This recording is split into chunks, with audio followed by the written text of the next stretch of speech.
அனைவருக்கும் வணக்கம். இந்த வாழ்க்கை, இந்த பிரபஞ்சம் இதெல்லாம் கிரகங்கள், கோள்கள் இந்த மாதிரி பிரபஞ்ச சக்தியோட உதவியோட தான் நம்ம இயங்கிட்டு இருக்கோம். இந்த பூமி, இந்த உலகம் எல்லாமே. அப்படி இருக்கிறப்போ, இந்த கிரகங்கள்ல ஒருத்தரா இருக்கிறவர் யாரு அப்படின்னு கேட்டோம்னா, குரு பகவான். இவர நம்ம வியாழன் அப்படின்னும் நம்ம சொல்றோம். இவர் எப்படிப்பட்டவர் அப்படின்னா, இந்த கிரகங்கள்லயே முழு முழு சுப கிரகமா ஒருத்தர் இருக்காரு. அவர் யாரு அப்படின்னா, இந்த குரு பகவான் தான். ஒரு மனிதனுக்கு தேவையான இந்த அறிவு, கல்வி, கேள்வி இதுலெல்லாம் சிறந்து விளங்கணும் அப்படின்னாலும், குரு பகவானோட அருள் பரிபூரணமா ஒரு மனிதனுக்கு கட்டாயமா தேவையா அப்படின்னு கேட்டா தேவை. இப்படிப்பட்ட இந்த குரு பகவான் யாரு அப்படின்னா, ஆங்கிரச முனிவர் அப்படிங்கிறவருக்கும், ஸ்ரதா தேவி அப்படிங்கிறவங்களுக்கும் மகனா பிறந்தவர் தான் இந்த குரு பகவான். இந்த குரு பகவான் எப்படி இருந்தாருன்னா, பிறந்ததிலிருந்தே ரொம்ப இந்த அறிவு, கல்வி, கேள்வி, ஞானத்துல ரொம்ப சிறந்து விளங்குறவரா இருந்தாரு. அதுவும் எப்படின்னா, தேவர்களுக்கே குருவா விளங்கக்கூடிய அளவுல இருந்தவர் தான் இந்த குரு பகவான். இவர் தேவர்களுக்கே குருவா இருந்ததுனால இவருக்கு பேர் என்ன அப்படின்னு கேட்டோம்னா, பிரகஸ்பதி. இந்த வார்த்தைய சொன்னா ஒரு கடவுளுக்கு ரொம்ப ரொம்ப பிடித்தம். அது யாரு அப்படின்னா, நம்மெல்லாம் சொல்ற இந்த படைப்பு கடவுள், நான்முக கடவுள் பிரம்மா. இப்படிப்பட்ட இந்த குரு பகவானுக்குன்னு நிறைய சிறப்புகள் இருக்கு. இவர் என்ன பண்றாருன்னா, இந்த கல்வி, கேள்வி, ஞானத்துல எல்லாம் சிறந்து விளங்குறாரு. சாஸ்திரங்கள எல்லாம் கரைச்சு குடிச்சிடுறாரு. இதெல்லாம் சிவபெருமான் அங்கேருந்து பார்த்துக்கிட்டே இருக்காரு. இவருக்கு ஒரு ஆசை வருது. இந்த நவக்கிரகங்கள்ல ஒருத்தரா நம்ம இடம் பிடிக்கணும் அப்படின்னு சொல்லிட்டு, சிவன நோக்கி ரொம்ப கடுமையான தவம் இருக்காரு.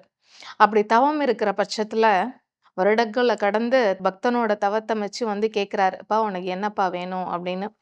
பிரகஸ்பதி அப்படின்னு இருந்தாலும், எனக்கு நவக்கிரகங்கள்ல ஒருத்தரா எனக்கு நீங்க அங்கீகாரம் குடுக்கணும் அப்படின்னு சொல்லி கேட்கிறாரு. உடனே சிவபெருமானும், "நீ நவக்கிரகங்கள்ல ஒருத்தரா காட்சியளிப்ப" அப்படின்னு சொல்றாரு. அப்படிப்பட்ட குரு அப்படிங்கிறவர் தான் நம்ம பிரகஸ்பதி அப்படிங்கிற பெயரோடையும் அழைக்கிறோம். அது ஏன் அப்படின்னா, தேவர்களுக்கே இவர் குரு. எல்லாருக்கும் ஒரு குல குருன்னு ஒருத்தர் இருப்பாங்க. நம்மளுக்கும் குருன்னு ஒருத்தர் சொல்லிக் குடுக்குற ஆசான் ஒருத்தர் இருப்பார். அப்படி தேவர்களுக்கெல்லாம் குருவா விளங்குறவர் தான் இந்த பிரகஸ்பதி. அதனால தான் இவருக்கு இப்படிப்பட்ட ஒரு பெயர். சூரியனுக்கு வடக்குல அமையணும் அப்படிங்கிறது தான் இவருக்கு ஆசை. அதனால சூரியனுக்கு வடக்கு புறத்துல அமைஞ்சிருப்பாரு. அது மட்டும் இல்லாம இவருக்கு ரொம்ப பிடிச்ச திசை அப்படின்னு பார்த்தோம்னா, வடக்கு ஈசான்ய திசை அப்படிங்கிறது தான் இவருக்கு ரொம்ப ரொம்ப பிடித்தமானது. நம்ம பொதுவாவே சொல்லுவோம். என்ன சொல்லுவோம் அப்படின்னா, "குரு பார்க்க கோடி நன்மை" அப்படின்னு சொல்லுவோம். இதற்கு உதாரணமா ஒரு கதை இருக்கு. நம்ம சொல்லிட்டோம், குரு பகவான் எல்லாருக்கும் ஞானத்த வாரி குடுக்குறாரு. தேவர்களுக்கே குருவா இருக்காரு. இந்த ஜோதிட சாஸ்திரத்திலயும் அறிவ வாரி வழங்குறவர் யாருன்னா குரு தான். அப்படிப்பட்ட குரு கிட்ட ஜோதிட சாஸ்திர கலைய கத்துக்கிறதுக்காக வர்றாரு. யார் வர்றாருன்னா, சந்திர பகவான் வர்றாரு. கத்துக்கிறாரு. குரு பகவானும் என்ன பண்றாரு, தான் கிட்ட இருக்கிற இந்த கலை, கல்வி, ஞானம், இந்த சாஸ்திரம் எல்லாமே கத்துக் குடுக்குறாரு சந்திர பகவானுக்கு.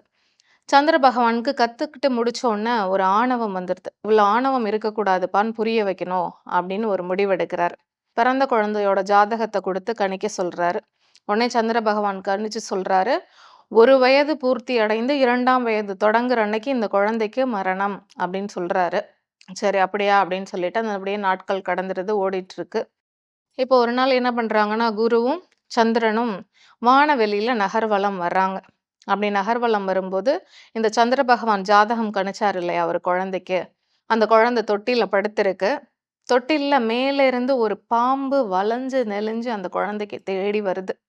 1 வயது தான் அன்னைக்கு பூர்த்தி அடையுது அந்த குழந்தைக்கு. பூர்த்தி அடைந்து 2ஆம் வயது தொடக்கமாகுது. நம்மளோட கணிப்பு தவறாகல அப்படின்னு அதே ஆணவத்தோட அப்ப குரு பகவான பார்க்குறாரு. ஆனா குரு பகவானோட பார்வை எங்க இருக்குன்னா, சந்திரன் பக்கம் போகல. அந்த குழந்தையே குரு பகவான் பார்த்துட்டு இருக்காரு. இப்ப அந்த பாம்பு தொட்டில்ல மேல இருந்து வளைஞ்சு நெளிஞ்சு குழந்தைகிட்ட வருது. தன்னை நோக்கி ஏதோ வருது. ஒரு விளையாடுற பொருள் வருதுன்னு தொட்டில்ல படுத்திருக்க குழந்தை தன்னோட கை, கால்கள அசைச்சு அந்த உருவத்த பிடிக்க போகுது. பாம்பு இன்னும் கீழ இறங்கிட்டு இருக்கு.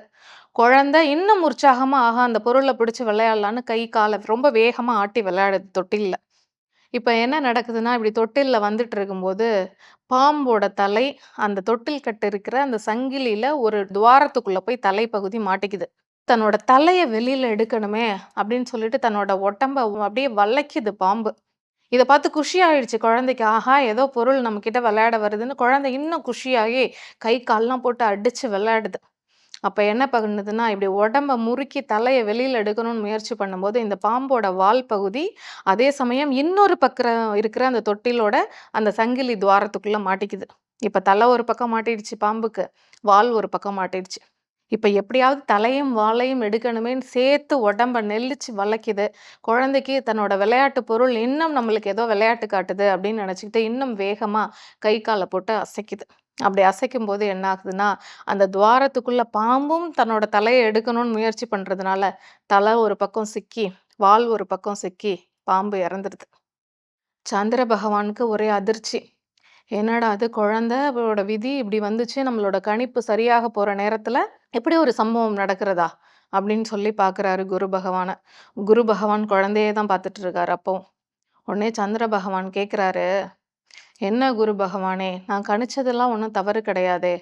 இப்படி நடந்துருச்சே, இது எப்படி சாத்தியம்?" அப்படின்னு கேட்குறாரு. உடனே குரு சொல்றாரு, "என்னோட பார்வை எங்க இருந்துச்சுன்னு நீ கவனிச்சியா? நான் அங்க உட்கார்ந்து பார்க்காம இருக்கலாம். ஆனா என்னுடைய பார்வை முழுவதும் அந்த குழந்தை மேல தான் இருந்துச்சு. இதுதான் குரு பார்க்க கோடி நன்மை." அப்பதான் சந்திர பகவானுக்கு தன்னோட ஆணவம் புரிஞ்சுச்சு. ஆஹா! நம்மளோட கணிப்பெல்லாம் இப்படி ஆயிடுச்சே அப்படின்னு வருத்தப்படுறாரு. உடனே குரு பகவான் சொல்றாரு, "வருத்தப்படாத. உன்னோட கணிப்பு மட்டும் தான் சரி அப்படிங்கிற ஆணவத்துல இருந்த பாத்தியா? அந்த ஆணவம் தான் தவறு. அந்த ஆணவத்த உனக்கு உணர்த்தணும் அப்படிங்கிறதுக்காக தான் இப்ப இந்த சம்பவமே இங்க நிகழ்ந்திருக்கு." அப்படின்னு சொல்றாரு. இதுலேருந்து நம்மளுக்கு என்ன புரியுது அப்படின்னா, யார் ஒருத்தர் குரு இருக்கிற இடத்துல விட, குரு பார்வை படுற இடத்துல உட்கார்ந்துருக்கோமோ, அது நம்ம ஆசானா இருந்தாலும் சரி, கத்துக் குடுக்குற குருவா இருந்தாலும் சரி, அவங்களுக்கு பலன் அதிகம். இது மட்டும் கிடையாது. ஒரு ஆசான் கிட்ட நம்ம கத்துக்கிறோம் அப்படின்னா, அந்த ஆசான் கிட்ட எந்த அளவுக்கு பணிவோடையும், பண்போடையும் நடந்துக்கிறோமோ, அவ்வளவுக்கு அவ்வளோ அவர் கத்துக் குடுத்த அந்த கல்வி, கேள்வி, ஞானம்ங்கிறது நம்ம கையில வசப்படும். அதனால எப்பவுமே குரு பகவானோட ஆசிர்வாதமும், அனுகிரகமும் எல்லாருக்கும் வேணுமா அப்படின்னா, கட்டாயம் வேணும். அது மட்டும் கிடையாது. இவர நீங்க வழிபாடு பண்ணணும் அப்படின்னா, அதற்கான நாளா நம்ம எந்த நாள பயன்படுத்திக்கிறோம் அப்படின்னா, வியாழக்கிழமைகள்ல தான் பெரும்பாலும் பயன்படுத்திக்கிறோம். அந்த வியாழக்கிழமைகள்ல கோயிலுக்கு போறீங்க. ஏதோ சிவன் கோவில்ல குரு பகவான் இருப்பாரு. நல்லா ஞாபகத்துல வச்சுக்கோங்க. நவக்கிரகங்கள்ல ஒருத்தரா இருக்கிறவர் தான் குரு பகவான். அதே மாதிரி எல்லா சிவன் கோவில்கள்லயும் தெற்கு திசை பார்த்திருக்கிறவர் பேரு தட்சிணாமூர்த்தி. அவர் வேற, இவர் வேற. எப்பவுமே நினைவுல வச்சுக்கோங்க. நீங்க இந்த மஞ்சள் நிற வஸ்திரம் குரு பகவானுக்கு வாங்கி கொண்டு போய் குடுக்கலாமான்னா குடுக்கலாம். அதே மாதிரி நீங்க மஞ்சள் நிற உடை போட்டுக்கிட்டு வியாழக்கிழமை குரு பகவான தரிசனம் பண்ண போகலாம்.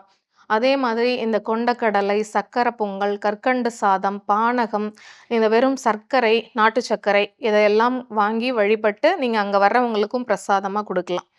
இதெல்லாம் குடுக்கும்போது அந்த குரு பகவானோட அருள் நம்மளுக்கு பரிபூரணமா கிடைச்சிருக்குமா அப்படின்னு கேட்டா, கட்டாயமா குருவோட அருள் கிடைச்சிருக்கும். ஏன்னா 2 தரிசனம் ரொம்ப ரொம்ப முக்கியமான தரிசனமா நம்மளோட வாழ்க்கையில சொல்லப்பட்டிருக்கு. அது என்ன அப்படின்னா, ஒன்று இந்த குரு பார்வை, இன்னொன்னு கோபுர தரிசனம். அதுலயும் பாருங்க, முதல் விஷயமா இருக்கிறது இந்த குரு பார்வை. நீங்க பண்டைய கால கதைகள், புராணங்கள், இதிகாசங்கள் நம்ம படிச்சோம்னா அதுல தெரிஞ்சிருக்கும்.